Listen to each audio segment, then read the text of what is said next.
यासोबत मुंबईमध्ये झोपडपट्टीचा जर विकास आपल्याला करायचा असेल तर क्लस्टर पद्धतीने आपल्याला जावं लागेल. आपल्या लक्षात आलं, आपण सगळे पद्धती करून पाहिल्या. मागच्या काळात 3K आली, पण 3K आपली यशस्वी होऊ शकली नाही, कारण त्याच्यात खूप फॉल्ट्स होते. पण क्लस्टर हेच उपाय आहे. कारण जर मुंबईमध्ये तुम्हाला डेव्हलपमेंटही करायची आहे, ओपन स्पेसेसही द्यायचे आहेत, मुंबई लिव्हेबलही ठेवायची आहे, कॉन्क्रीटचं जंगलही होऊ द्यायचं नाही आहे, तर आपल्याला हे सगळं क्लस्टर पद्धतीनंच करता येईल. आणि म्हणून शासनाने हा निर्णय केला आणि मुंबईमध्ये जवळपास 19 क्लस्टर आपण तयार केलेले आहेत.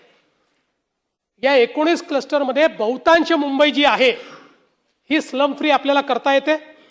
याच्यामध्ये पहिल्या क्लस्टरचं आपलं आता वर्क ऑर्डर स्टेजला आपण आलो जुहू गल्लीमध्ये. आता जे क्लस्टर आपले टेंडरच्या स्टेजवर आहेत त्याच्यामध्ये आझमी साहेब, मानखुर्द शिवाजीनगर, बेरामबाग बांद्रा ईस्ट, मजासवाडी गोरेगाव आणि एंटॉप हिल, आणि याच्या व्यतिरिक्त इतर क्लस्टरचं जे काही आहे ते काम या ठिकाणी चाललेलं आहे.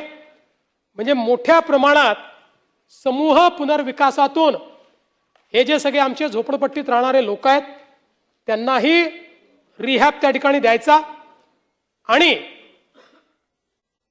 कॉन्क्रीटचं जंगल न होऊ देता काही स्पेसेस या त्या ठिकाणी निर्माण करायच्या, अशा पद्धतीनं हे काम आपण या ठिकाणी हातामध्ये केलं आहे.